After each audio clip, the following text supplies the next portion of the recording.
Thank you so much for joining us out here. I'm Diana, one of the partners at 1KX. We are a global crypto venture firm backing some of the best founders in the space. And Alex, inventor of ZKsync, is certainly an excellent example of that. We've been backing him since seed.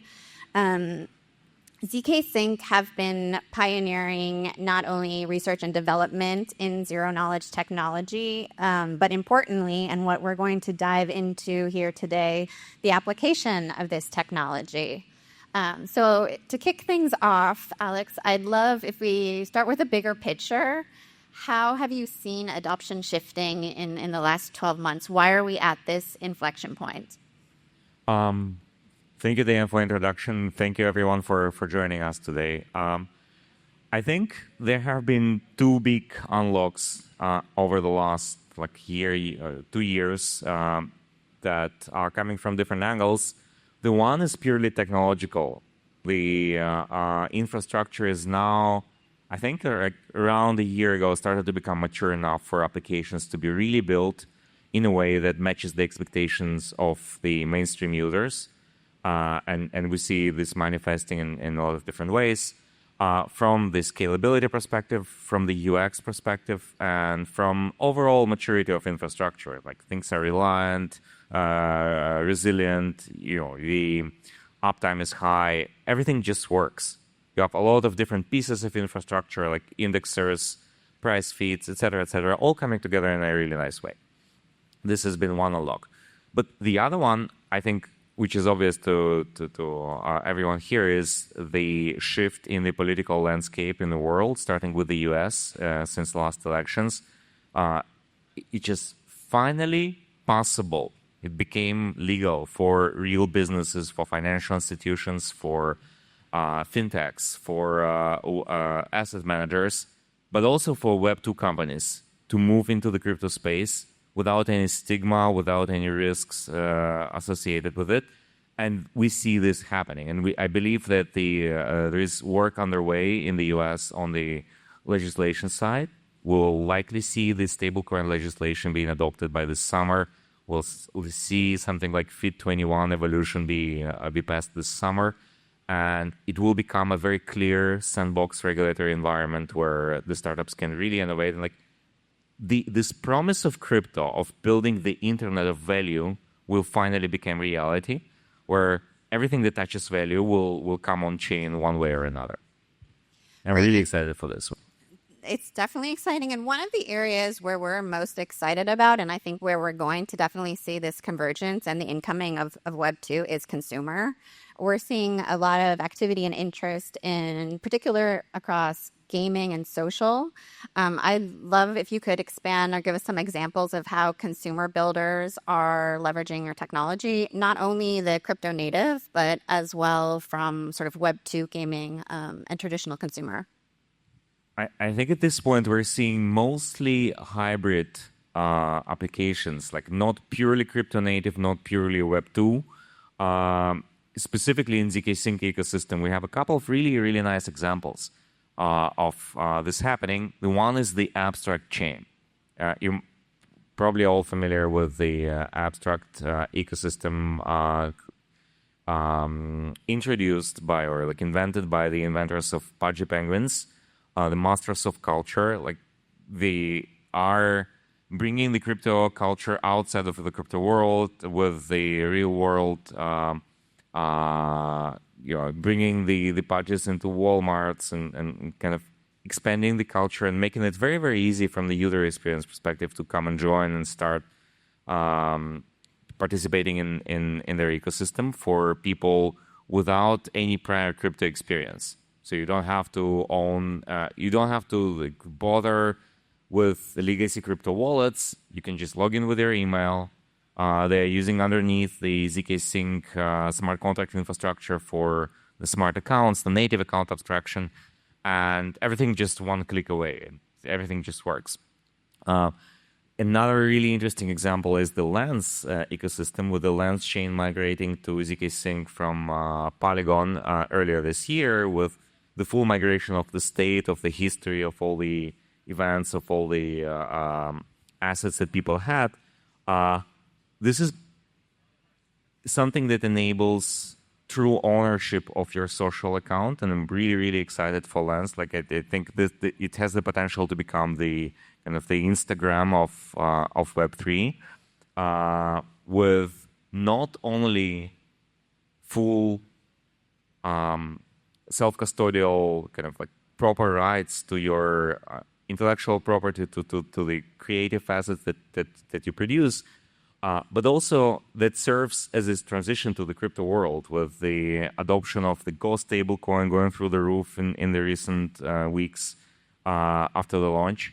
So we have like pure consumer applications, we have social, we have gaming ecosystem with multiple different chains in the ZKsync Elastic network going after gaming. We have Abstract chain with their kind of consumer platform, the App Store model, doing really well on the on the overall crypto mind share. We have something really interesting brewing with the Exola ZK chain launching. Exola is the I think the largest gaming payment providers in the world, kind of Stripe for payments. They're serving 1 billion users, and they have already tens of millions signing the terms and conditions for this kind of new extension of Exola, with the chain allowing the game developers to launch their ecosystems and make the ownership of items in the games, ownership of different gaming flow, revenue flows, go on chain and become hard reality of Web3. Really, really excited for this. And there are other gaming ecosystems like ZK Candy. There are like really, really many examples of this going. I can go on and on. No, that's great. So one aspect that I wanted to dive into, and I think that where we've always seen that there was potentially a lot of promise for ZK technology. And honestly, it's an area we've been trying to crack across both consumer as well as traditional financial services for, I would say, over 20 years now, is digital identity. So I was very excited to see that you guys have a live project up, and would love if you could share more about how your technology can be leveraged for digital identity use cases. I can. The one example I can think of immediately is Quark ID, which is a project from Argentina, now integrated into the national identity system of the city of Buenos Aires with a My Buenos Aires application. What they do is they issue credentials by the state authorized authorities for state issued things like birth certificates, your citizen ID, driving licenses, and so on, as an NFT on ZKsync Era. And they have, I think, close to 1 million participants already actively using the system, which is very interesting because it gives you something that you own independent of the state. You can always recover. You can get access to your wallet backed up in the way you want. And you can always just get it back when you need it without having to go to the authority office. And the interesting thing about this is you're only putting the hash of this NFT, so the data stays with you on your application, and you can share it with the officials when you're driving. You want to show your driving license. You don't put all of this data on chain. What we do is we verify the ownership on chain, and then you can always prove that it's valid, it's not been revoked, it's still up to date, but without having to provide the full data disclosure to the world. So you are both in control of the ownership and of the data that you're sharing. I think this is one pilot. Like, they are expanding further beyond Buenos Aires to Argentina nationwide, and then going in further Latin countries. I really think this is how the future of identity will work. Like, both state-issued and also private versions of identity. Yeah, I really agree on that. And certainly the identity use case is something that will be a huge unlock for financial services, and something we've been trying to crack there.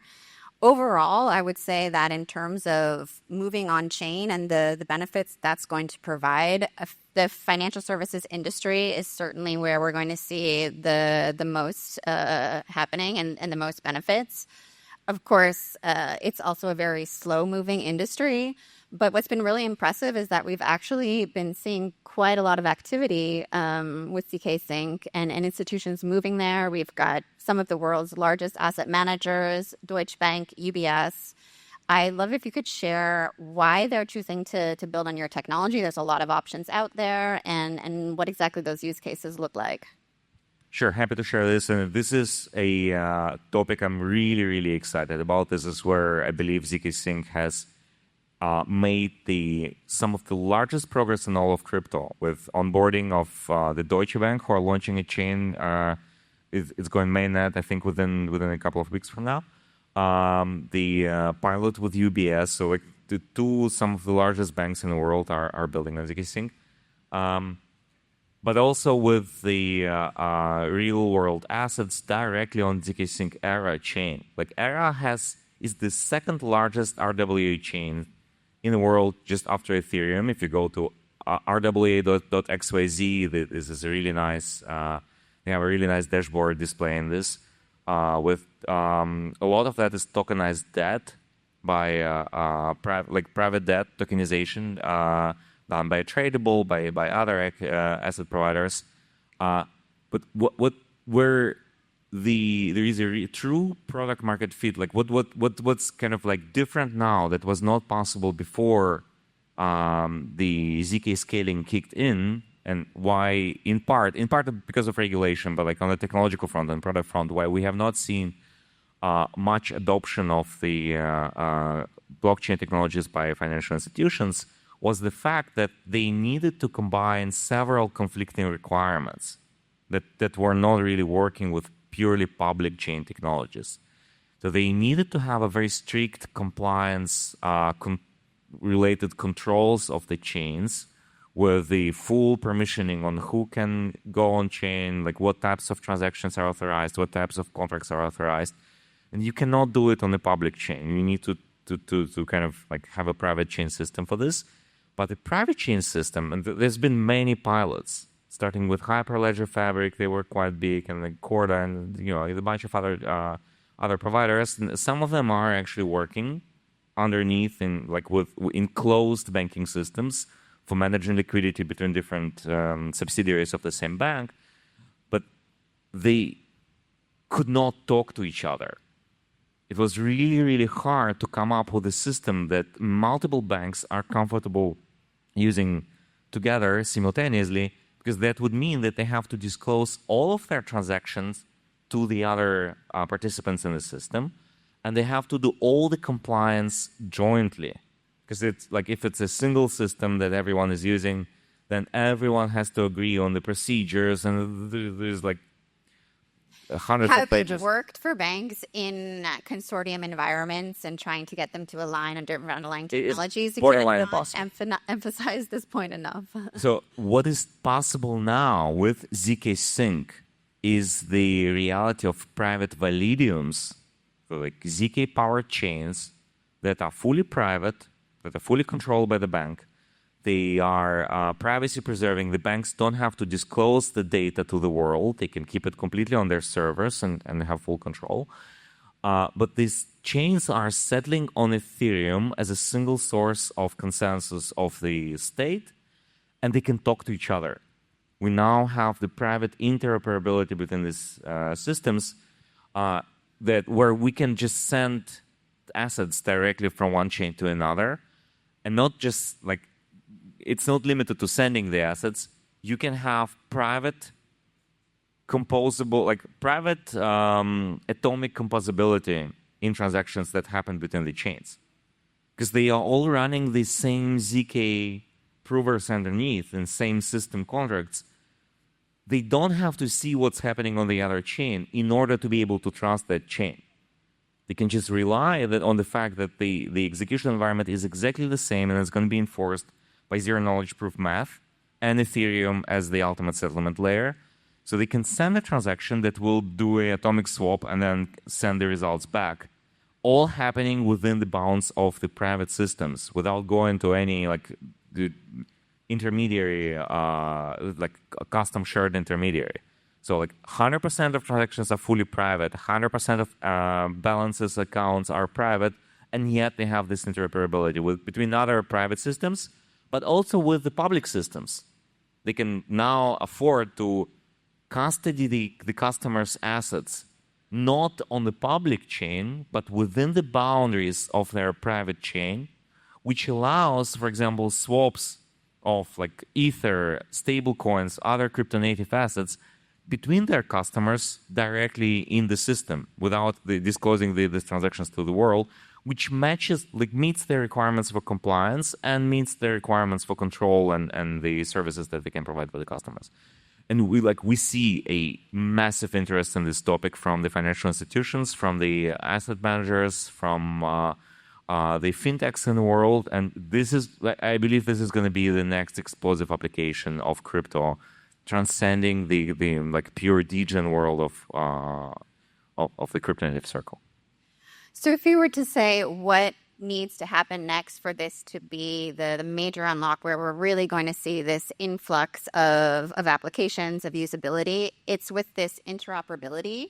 Interoperability going fully live on the one hand, which is a matter of several months from now, and the regulation on the other hand. So in the US, I think it was like 2 weeks ago that the banks were finally allowed to touch the crypto assets for the first time. And there are a couple of other missing pieces of this puzzle that are currently being in the processing in the lawmaking in the US.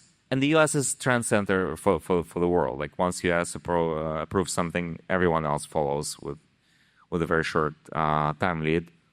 So those two things are going to happen this year that will lead to basically to the next era of financial institutions on Web3. Great. Well, we're really looking forward to that. Thank you, everyone. Thank you, Alex. Thank you all for listening.